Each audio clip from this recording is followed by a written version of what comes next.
Welcome. Welcome to Millbrook School. Welcome to this new chapter of your children's lives.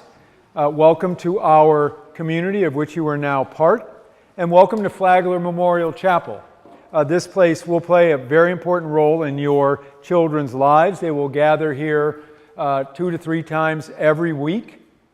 By the way, as part of the things that we do, this is a no cell phone zone. There are several of them on campus, the theater, here in the chapel, and the dining hall. That's for your children. My wife Lynn and I have 3 sons, now grown, 35, 33, 28. And we are the veterans of 12 boarding school drop-offs. And as parents, many more as professionals. The first one, of course, was the most challenging. And it was at a school where I knew the head and where I knew some of the faculty quite well. And I was kind of standing at the headmaster's reception, looking awkward. And a friend on the faculty there walked up to me and said, "Do you remember what John says to parents on their first day, the drop-off day?" And I said, "No." "What?" "Just leave."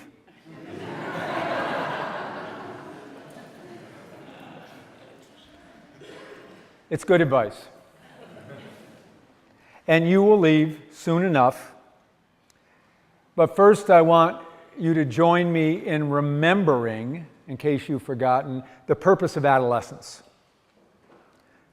The time when our children are supposed to grow away from us. So we picture, I have sons, so we have sons, so I picture that. We picture the sweet 11-year-old boy who sits on mom or dad's lap and says, "I love you," who in just 3 short years is now hairy, smelly, barely recognizable, and responds to simple suggestions like, "Have a good time," with, "Don't tell me what to do." So if you all are anything like Linda and me, we needed partners in raising our children, and we needed some reassurance along the way. So I want you to think of this as a moment when you gain a community of adults whose expertise is adolescence. You, of course, are experts in your adolescence, and we are going to partner together to move them as far along the path to their best selves as possible, and those best selves will also learn to serve the greater good. That's what we are about here. So think of these things. First, our mission. Our mission to prepare students for college and lives of meaning and consequence by instilling the values of respect, integrity, stewardship, service, and curiosity. The answer to almost every question that you will ask us in your children's time here will be grounded in that purpose and what we're trying to do. It's going to require struggle, it's going to require challenge, it's going to require discomfort. Your children will be uncomfortable. Don't confuse that with your own discomfort. And second, to deal with that inevitable discomfort, remember this. Every student here is known. Every single student here is known. We are one of a handful of schools in the country that has designed the size of its enrollment around accomplishing its mission by making sure that every student is known and every student is needed. That means they play a meaningful role in the life of this community. 310 to 320 is the largest we think we can be, and guarantee that for every student.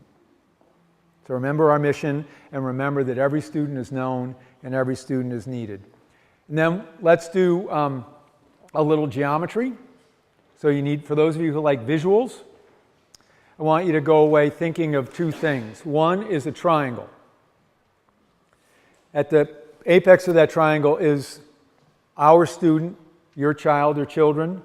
At the edges are the faculty and staff and you. There are some adolescents, probably not your children, but other people's children, who work really hard to flatten that triangle out.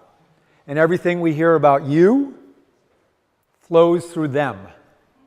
And everything you hear about us goes through them. This is a bad thing. This is a bad thing. Remember, there is no such thing as adolescent logic. It's an oxymoron.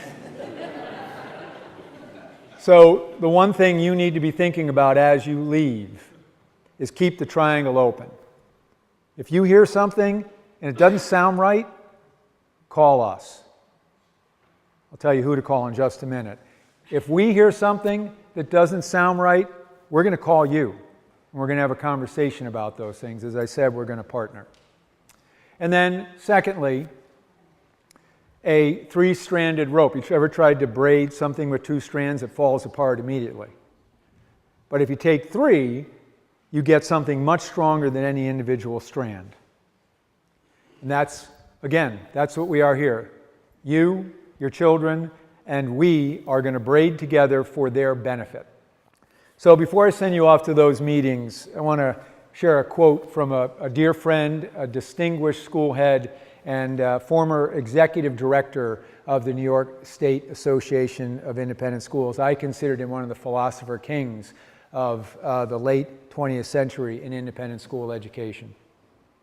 Some time ago, actually in 2004, he wrote, "It's no secret that motivation in children grows in an atmosphere of intimacy with committed adults who believe in their mission and numbers small enough so that every child is understood and recognized as a worthy human being. That's where we are confident your children are now. Thank you very much for your trust, for your confidence. Here's to a great year for us all."